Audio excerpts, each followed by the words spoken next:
नमस्कार। Positive vibes with Isha में आप सभी का स्वागत है। आज मैं आपको वैकुंठ चतुर्दशी के बारे में बताने जा रही हूँ। वैकुंठ चतुर्दशी को हरिहर का मिलन कहा जाता है, अर्थात भगवान शिव और विष्णु का मिलन। विष्णु एवं शिव के उपासक इस दिन को बहुत उत्साह से मनाते हैं। विशेष रूप से यह उज्जैन, वाराणसी में मनाई जाती है। इस दिन उज्जैन में भव्य आयोजन किया जाता है। शहर के बीच से भगवान की सवारी निकलती है जो महाकालेश्वर मंदिर तक जाती है। इस दिन उज्जैन में उत्सव का माहौल चारों ओर रहता है। दीपावली त्योहार की तरह भगवान शिव और विष्णु के मिलन को उत्साह से मनाया जाता है। वैकुंठ चतुर्दशी महाराष्ट्र में मराठियों द्वारा भी बड़ी धूमधाम से मनाई जाती है। महाराष्ट्र में वैकुंठ चतुर्दशी की शुरुआत शिवाजी महाराज और उनकी माता जीजाबाई ने की थी। वहाँ पर यह त्यौहार बहुत ही अलग ढंग से मनाते हैं। इस वर्ष वैकुंठ चतुर्दशी 17 नवंबर को मनाई जाएगी। यह हिंदू धर्म में मनाई जाने वाली चतुर्दशी कार्तिक शुक्ल पक्ष में आती है। कहा जाता है भगवान विष्णु ही संसार में सभी मांगलिक कार्य करवाते हैं, लेकिन वे 4 महीने की योग निद्रा में चले जाते हैं, इसलिए इन 4 महीनों में मांगलिक कार्य नहीं होते। इन 4 महीनों में भगवान शिव सारा कार्यभार संभालते हैं। इस प्रकार जब भगवान विष्णु योग निद्रा से उठते हैं तो भगवान शिव इन्हें सारे कार्य सौंप देते हैं। उस दिन को वैकुंठ चतुर्दशी कहा जाता है।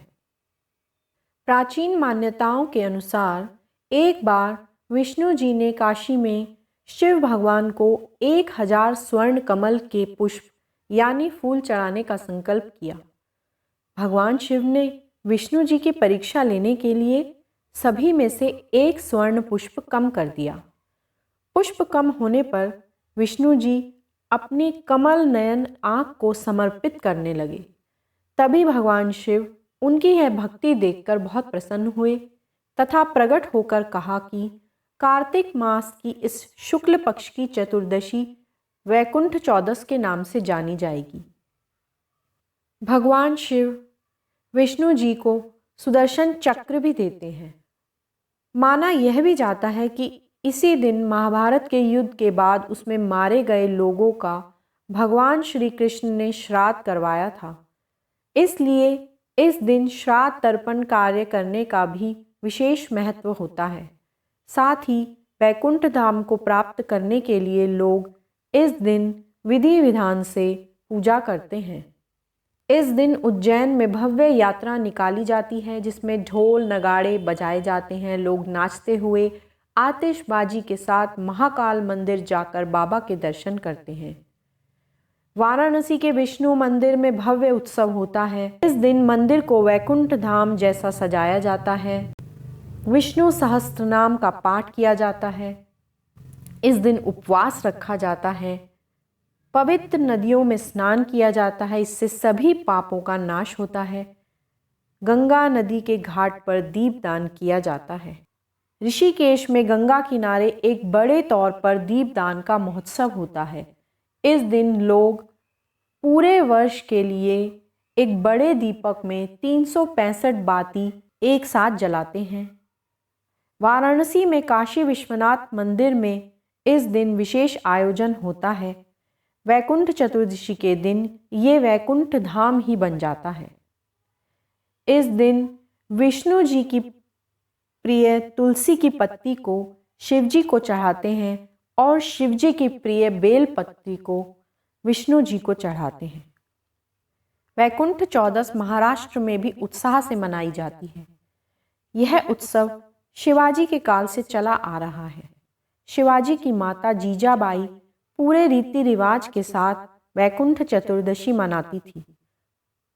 पूरे कार्तिक में कमल के फूल भगवान शिव और विष्णु को अर्पित किए जाते थे। महाराष्ट्र में कुशवार्ता नामक कुंड में कई सारे कमल पुष्प रखे जाते थे। जीजाबाई की ऐसी मान्यता थी कि कार्तिक में ऐसे कमल पुष्प चढ़ाए जाएं जिसे कोई मनुष्य हाथ ना लगाए। उनकी यह इच्छा किस तरह पूरी होगी, इसका उपाय शिवाजी के पास भी नहीं था। तब उनके एक अंगरक्षक दालवी ने इस कार्य को करने का बीड़ा उठाया। शिवाजी ने उससे कहा, अगर तुम असफल हुए तो तुम्हें सजा मिलेगी। उसने स्वीकार किया। वैकुंठ चतुर्दशी के दिन सुबह सुबह दालवी कमल के तालाब के पास जाते हैं।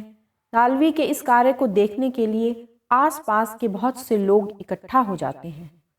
फिर दालवी जमीन पर लेट जाते हैं और एक तीर चलाते हैं। यह तीर एक के बाद एक सभी कमल के फूलों को भेदता हुआ आगे निकल जाता है। इसके बाद दालवी नाव से तालाब में जाते हैं और प्रतिज्ञा अनुसार फूलों को बिना छुए चिमटे की सहायता से उठाते हैं। शिवाजी और जीजाबाई दालवी के इस कार्य से बेहद प्रसन्न होते हैं और उन्हें ढेर सारे पैसे जवाहरात बतौर उपहार देते हैं। इस प्रकार मान्यताओं के साथ सभी प्रांतों में वैकुंठ चतुर्दशी का त्यौहार मनाया जाता है।